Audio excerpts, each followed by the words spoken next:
polémica. Déjenme mostrarles estos números. Están dos economistas que me parece muy interesante tener la mirada. Está Martín Rapetti, gracias Martín por atendernos, y Ricardo Delgado, gracias a los dos. Muy amable los dos por atendernos. A ver, quiero mostrar estos números. ¿Cómo están? Quiero mostrarles estos números y que me expliquen si esto se puede sostener. Después vamos a ver el tema del dólar soja y lo que se ha liquidado y lo que ha ingresado. Lo que quiero mostrarles es los números de cómo ha evolucionado la inflación, el dólar oficial y los dólares libres en el último año, ¿no? Porque obviamente cuando el dólar empieza a subir, el dólar libre por arriba de los 300 pesos, todos se toman la mano de nuevo y se empiezan a asustar, obviamente la sociedad, pero también el gobierno. Pero uno tiene la impresión de que este dólar libre de 315, 320 pesos es un dólar que ha quedado barato en el último año respecto a otros precios. A ver si puedo mostrar acá en la placa acá en el wall principal para que se entienda esto que quiero mostrar. La inflación a octubre, últimos 12 meses, la inflación registrada por el INDEC, tenemos hasta el mes pasado, daba 88%. Y había algunos rubros como alimentos y bebidas que estaban por arriba de eso. Estaban alimentos y bebidas 91,6%, prendas y vestir arriba del 100%, 121%. Ahora, el dólar oficial, últimos 12 meses a octubre, apenas 53,7% de aumento. Se aceleró la devaluación diaria del dólar oficial, sobre todo a partir de noviembre, diciembre del año pasado, pero arrastra todavía un atraso importante, porque recién empezó a empardar la inflación en los últimos 2 meses. Y fíjense qué atraso, ¿no? Tuvimos 88% de inflación en los últimos 12 meses y el dólar oficial subió solo 54%. Por eso está tan barato este dólar oficial de 167 pesos, 170 pesos, y todo el mundo quiere acceder a eso, los importadores, y el Banco Central está restringiendo muy fuertemente el acceso a esos dólares oficiales. Pero fíjense lo que ha pasado con el dólar blue. Últimos 12 meses, el dólar blue ha subido 52%. Es decir, teníamos un dólar blue a fines del año pasado de 200 pesos, 200 y pico de pesos, creo que eran 206, 207 pesos, 210 pesos, y hoy tenemos en 314, es decir, un aumento del 52%. Ahora, está bien, el dólar blue subió 50%, pero la inflación fue el 88% en los últimos 12 meses. Si uno hace la comparación ahora con noviembre, incluido el mes de noviembre, que el dólar blue se empezó a mover un poquito más, se movió arriba de los 300 pesos, igualmente nos sigue quedando muy abajo, porque si consideramos una inflación del 5,8% en noviembre, vamos a ver qué dato da el INDEC, dicen en economía que puede estar un poquito por abajo del 6%, la inflación últimos 12 meses nos va a dar 94%. El dólar oficial, si sigue a la inflación como siguió en noviembre, va a tener una suba del 63% últimos 12 meses. Fíjense, este es el cálculo del minorista, de cómo se ha ido de 106 pesos a 174. Ahora, el dólar blue, si uno toma el valor de hoy del dólar blue, o del 30 de noviembre, es decir, del día de ayer, ha subido solo 57% últimos 12 meses. Es decir, la Argentina está teniendo inflación en dólares.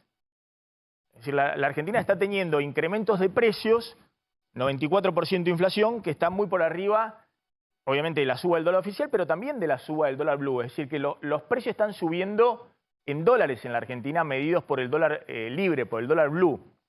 Y eso ocurre, en general, cuando hay procesos de estabilización, es decir, cuando se logra anclar las variables, llegaste a un nivel de dólar muy, muy alto, y en ese momento, bueno, se siguen moviendo los precios, pero el dólar se estabilizó porque es un dólar, si se quiere, de equilibrio. La pregunta que le quiero hacer a Rapetti y a Delgado, si esto es sostenible o no. Esta idea de tener un dólar a 300 pesos, que la verdad que no es un dólar barato, porque uno ve con 300 pesos del dólar, vienen los extranjeros y todavía les salen muchas cosas muy baratas en la Argentina, y a los argentinos en dólares los salarios están totalmente deprimidos, todo nos sale en dólares carísimo, pero en el último año hay un dólar libre que viene corriendo por lo menos 30 puntos abajo de lo que ha sido esta inflación.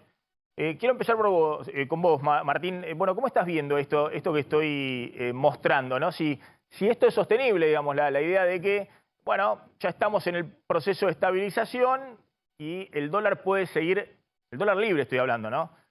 Puede seguir corriendo por debajo de lo que son los registros inflacionarios.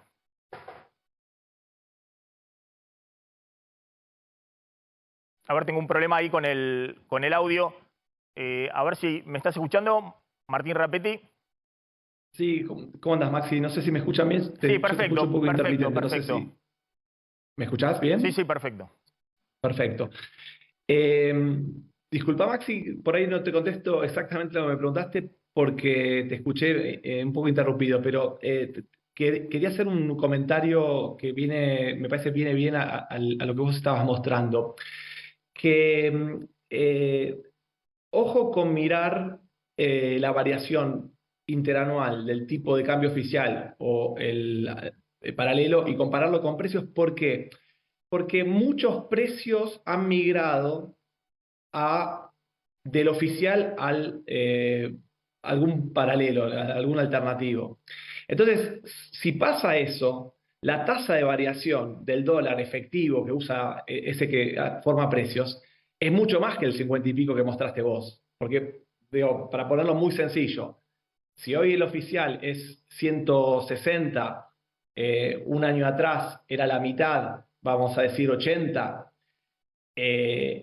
pero si el importador para fijar su precio mira al paralelo y en vez de ser 160 es 300, la tasa de variación es 300 versus el 80. Entonces, la aceleración inflacionaria producto de que está cambiando de dólar de referencia es mucho mayor.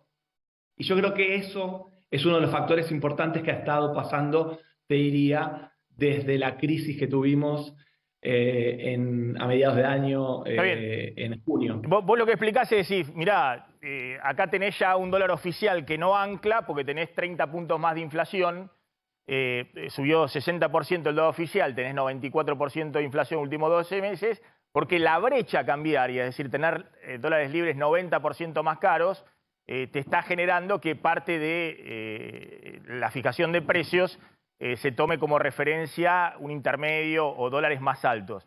Es decir, que el dólar libre ya no te ancla. Eso es lo que estás contando en la dinámica inflacionaria. El dólar oficial es el que no te ancla. Claro, o sea, perdón, el dólar oficial... el verdadero precio del dólar. Entonces la tasa de variación del dólar efectivo es mucho mayor que la que estás mostrando ahí. El dólar oficial ya no te ancla para tratar de desacelerar los precios. ¿Por qué seguís con una brecha cambiaria donde se están pasando parte de los precios a un nivel más elevado? Pero además de eso, yo lo que quería mostrar es, digo, bueno, acá ocurre algo raro, porque ¿cuánto tiempo podés mantener que la inflación se vaya comiendo al dólar libre? Es decir, que el dólar libre esté estable y que vos tengas 6, 5%, 7% de inflación mensual. ¿Cuánto tiempo puede? Es decir, que la Argentina tenga inflación en dólares, en un proceso en el cual está para adelante abiertas todas las incertidumbres posibles, básicamente que hay un montón de pesos que en algún momento tienen la intención de mirar como refugio al dólar.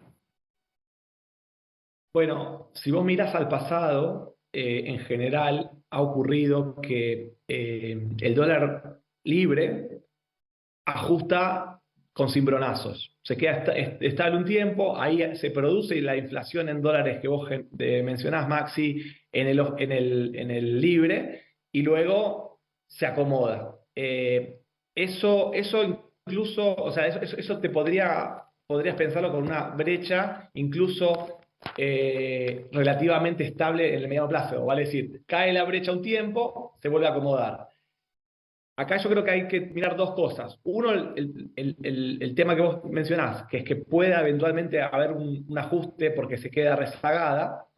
Y otra es si la brecha en sí misma no se va a ir ampliando producto de preocupaciones que tiene el mercado hoy respecto a que, sobre todo que digamos, todos los argentinos en general tendemos a dolarizar nuestros portafolios a medida que nos aproximamos a un año electoral. Entonces, ese elemento que me parece que está dando vueltas, junto con una demanda de la deuda en pesos del Estado, que el sector privado empieza a caer esa demanda, puede generar incluso que se genere un ensanchamiento de la brecha conforme vayan pasando los meses. Se lo traslado a este mismo interrogante a Ricardo Delgado. ¿Vos ves que hoy ese dólar libre es caro o barato? ¿Es un dólar de equilibrio o es un dólar, es decir, es un dólar que puede seguir estable? No sé, digo, a fin de año vamos a tener un dólar turista de 380 pesos, 370, 380 pesos. ¿Podemos estar con un dólar libre, un dólar billete de 310 pesos, 315 pesos, 320 pesos? En marzo vamos a tener un dólar turista, que es el dólar minorista más los impuestos de, no sé, marzo, abril va a estar en 400 pesos. ¿Podemos tener un dólar de billete de la calle en 310, 320 pesos, con lo cual todo se encarece en dólares en la Argentina porque estamos en un proceso de estabilización? Maxi, primero quería hacer una referencia a lo que planteaba Martín antes. Nosotros hace un par de meses hicimos en Analítica un estudio que básicamente demuestra que aproximadamente el 60% de los precios de los bienes y servicios hoy siguen todavía el tipo de cambio oficial, pero ya casi un 40% se acercan o digamos, ajustan en su proceso de formación de precios a los dólares financieros, al CCL en particular. Este es un dato que hay que seguir con mucha atención porque justamente el proceso de dolarización de los precios y digamos, el comportamiento y la dinámica de la formación de precios mirando no al dólar oficial, sino a los dólares financieros, probable que se profundice, y vos mostrabas allí algunos precios relevantes, vestimentas, por ejemplo, prendas de vestir, calzado y demás, que en donde mayoritariamente ese es el dólar que se utiliza de referencia. Dicho esto, también tenemos que decir que estamos entrando en un mes en donde, yendo a tu pregunta puntual, la demanda de pesos se vuelve más intensa, hay cierre de año, pago de aguinaldos y demás, las tesorerías de las compañías en general requieren más caja en pesos de la que, digamos, en términos estacionales a lo largo del año demandan, y en consecuencia es probable que haya cierta moderación y cierta menor demanda sobre los dólares financieros. Es cierto que tuvimos en los primeros 100 días de gestión de Sergio Massa una suerte de veranito financiero, ¿no? Que permitió el carry trade, permitió el ingreso digamos, de la colocación de los inversores en posiciones en carteras en pesos, de alguna manera producto además de una suba fuerte de la tasa de interés, y eso se desarmó hace algunas semanas atrás, tuvimos ese pequeño cimbronazo y de alguna manera hoy entra de vuelta, parece ser, en una cierta estabilización que, insisto, todo va a depender de las señales porque esa demanda de pesos estacionalmente alta en diciembre empieza a revertirse, te diría, a mediados de enero, y ya en febrero o marzo vuelve a las condiciones normales. Insisto, las señales en términos de lo que haga el gobierno en esos meses, en este verano que va a ser, a mi juicio, complejo de administrar en términos monetarios y financieros, va a ser la clave de cuál va a ser el nuevo nivel del tipo de cambio o de los dólares financieros. Bueno, la otra cosa que quería hablar con ustedes es, presten atención, es este título: fuerte suba de bonos y acciones. ¿Qué hay detrás?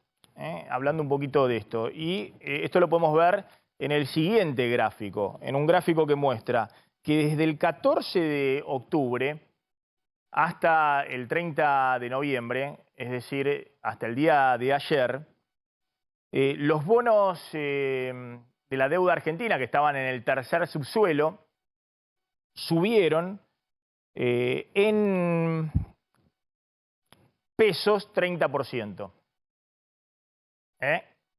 Perdón.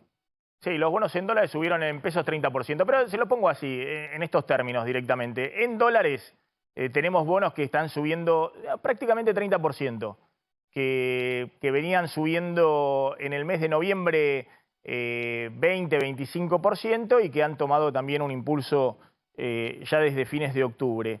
El Merval en dólares, hay acciones que han volado, han subido hasta 40% en dólares, es decir, por arriba de la suba del dólar libre de 6%, 7% que tuvo en noviembre.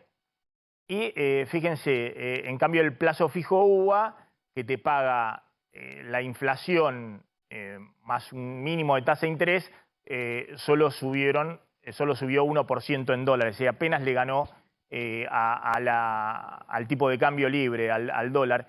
¿Cómo se explica esto? ¿Por qué esta fuerte suba de los bonos y también el Merval es el conjunto de las acciones? Hay algunas acciones que han despegado fuertemente, como las energéticas, pero bueno, evidentemente ha habido un atractivo importante, incluso medido en dólares, es decir, descontándole el 6% o 7% de la suba del dólar en el último mes, de todos esos activos frente al que se quedó en plazo fijo o con un plazo fijo UVA.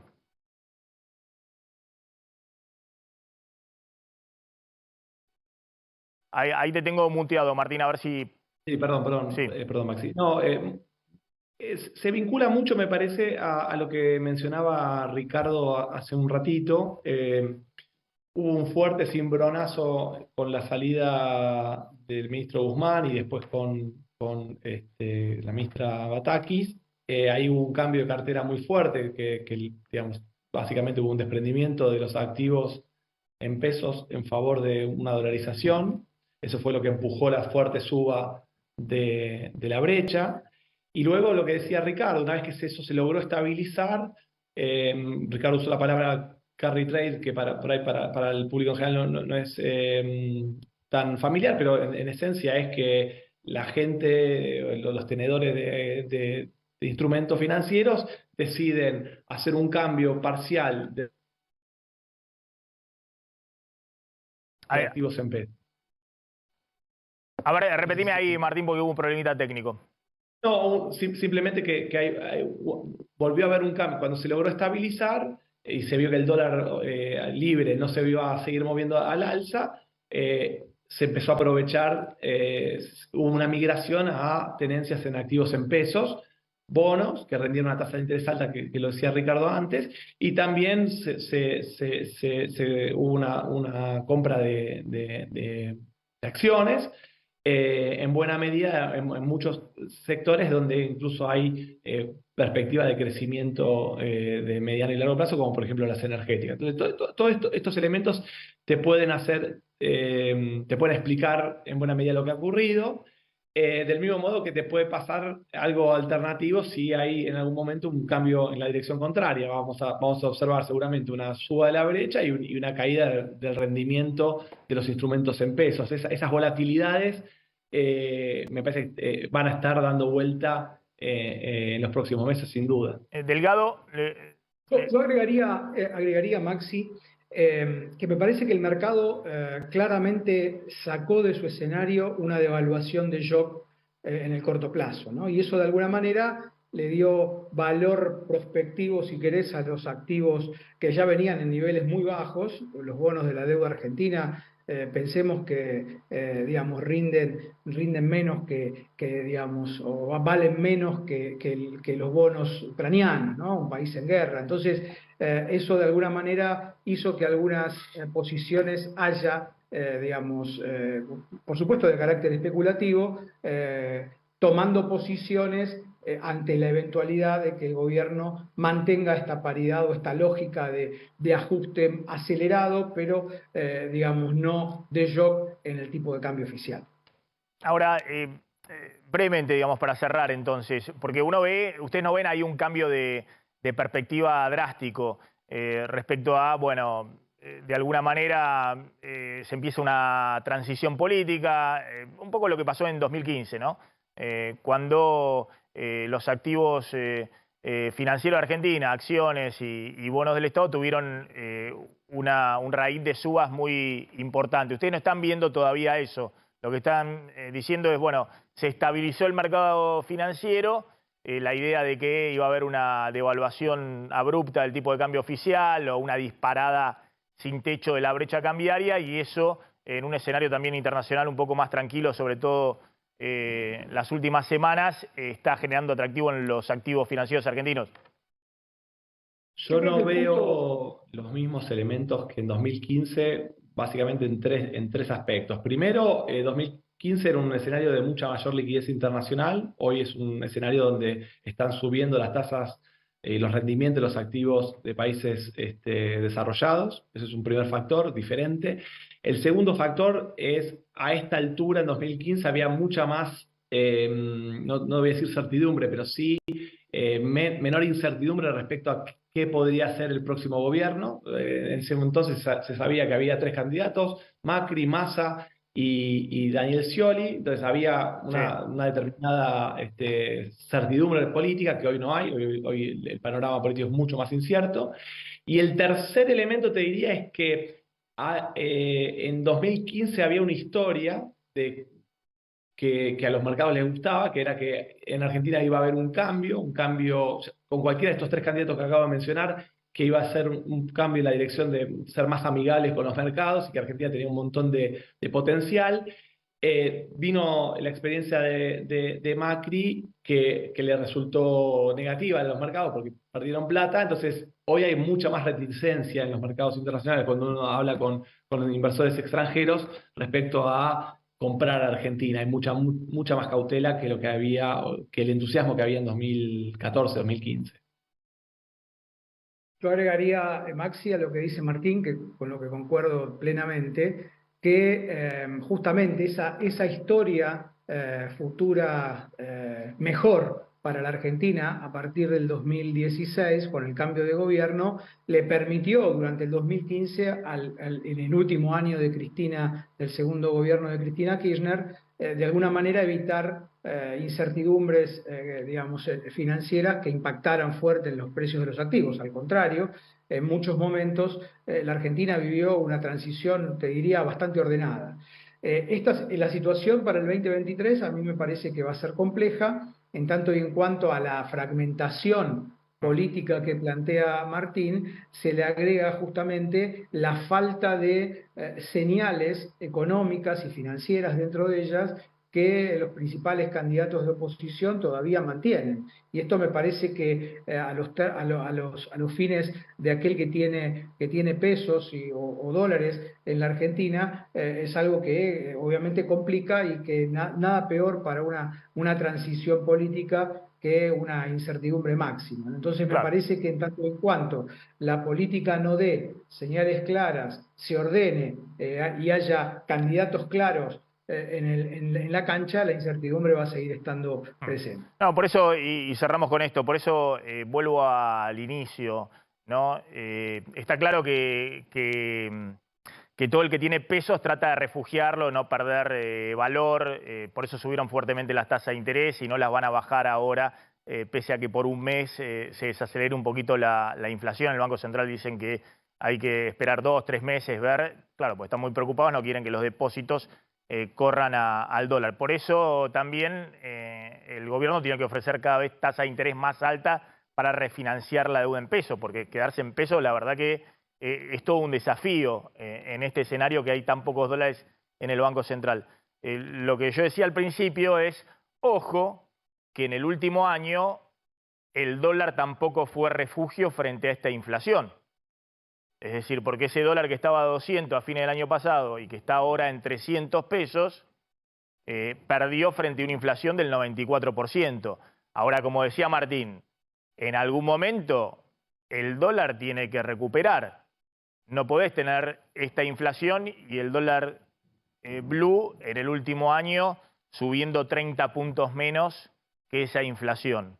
En algún momento eso tiene que recuperar, porque la Argentina no puede tener esa inflación en dólar libre. Sobre todo cuando vos estás marcando otros dólares libres, como el dólar turista, que sigue para arriba, ¿no? En algún momento, si la incertidumbre prevalece y Argentina no pega un giro drástico de expectativas, bueno, la gente se va a dar cuenta que lo que ha quedado barato, o una de las pocas cosas que ha quedado barato en el último año es el dólar. Maxi, ¿me dejas hacer todo lo un demás quedó más caro. La indumentaria quedó cara, obviamente las compras, la leche quedó cara, es decir, todo quedó caro, menos el dólar que subió menos de 60%, cuando tenés una inflación del 94%. ¿Puedo hacer una observación, Sí. Maxi? No, mirá, ojo con el estar barato porque subió menos. O sea, hay que ver el punto de partida. Descontando la inflación, o sea, medido en términos reales, el dólar libre, como decís vos, es un dólar Alto. muy alto. O sea, medido en esos términos, yo no veo señales de que Pero lo ese pongo en otros dólar términos. El dólar promedio del gobierno de Alberto Fernández, el dólar libre promedio a valores de hoy es 375 pesos. La pregunta es si hoy estamos mucho mejor que en el promedio del gobierno de Alberto Fernández. Mirá, el nivel actual del dólar libre en términos históricos, medido descontando la inflación, es un dólar muy alto. Es un dólar un poco, a hoy un poco más abajo de lo que fue la salida de la convertibilidad, que era muy alto. Sí, sí. Entonces, mirado desde esa óptica, yo no diría que está barato y que tiene que subir. Ahora, distinto es, y este me parece el tema central, que es que ese dólar no tenga que subir igual. Claro, por lo menos para no trazarse más frente a la inflación. No por eso, no por eso. Puede ser que haya demasiados pesos forzados por el cepo en la cartera de la gente, del sector privado. Que en algún momento y que esto decidan tenga que pasar. haber, claro, puede haber un rebalanceo de portafolio que haga subir el dólar alternativo y los precios. O sea, Bueno, que yo la creo, brecha entre agrego, precios Martín, y dólar no siga igual. No, por pero que eso, suban un poco. acá estamos hablando, cuando decimos que el gobierno está tratando de sacar pesos de todos lados, porque de hecho uno ve la base monetaria, que es el circulante más la caja de ahorro y cuenta corriente, y en el último año yo mostraba 94% de inflación, eso subió 35%, 40%, es decir, salieron pesos de la calle. Ahora, ¿por qué salieron pesos de la calle? Y porque nuestros bolsillos están raquíticos. Es decir, y el gobierno tuvo una política de restringir al máximo el crédito. Es decir, quiso sacar pesos de la calle, no quiso que esos pesos se multiplicaran con crédito yendo y financiando a la gente que no tenía pesos en el bolsillo. Pero lo que está diciendo vos es, ojo que en ahorros hay muchos pesos. Hay muchos pesos en ahorro en los bancos y hay muchos pesos que están puestos en prestarle al sector público, en bonos en pesos, que tienen empresas, que tienen inversores y demás. Yo lo pondría de este agregaría, modo. Maxi, Nunca se sabe cuánto es. Perdón. Ricardo, te interrumpí. No, un solo comentario. Me parece que es relevante también plantear que si bien es cierto que en las comparaciones históricas este nivel de tipo de cambio es un tipo de cambio elevado, también es cierto que el cepo limita la posibilidad de dolarizarse por razones obvias. Me parece importante que digamos, tengamos en claro que en estos últimos meses muchas empresas sobre todo pymes, empiezan a ver que, por ejemplo, la restricción de 90 días si uno, digamos, compra dólar CCL o dólar MEP para poder ingresar al dólar oficial, se empiezan a relajar. Muchas empresas dicen, yo me estoy quedando sin insumos y sé que el Banco Central no me va a vender, o no sé cuándo me va a vender dólar oficial, y en consecuencia empiezo a utilizar de referencia al dólar libre, y eso obviamente impacta, como decíamos al principio, sobre la formación de precios hacia adelante. ¿Qué quiero decir con esto?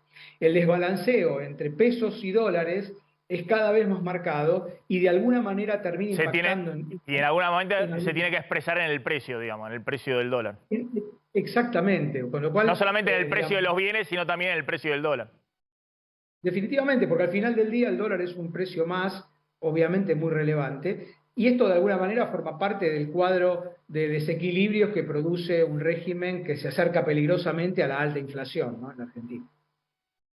Gracias a los dos, muy amables, muy interesante este diálogo con los economistas Martín Rapetti y Ricardo del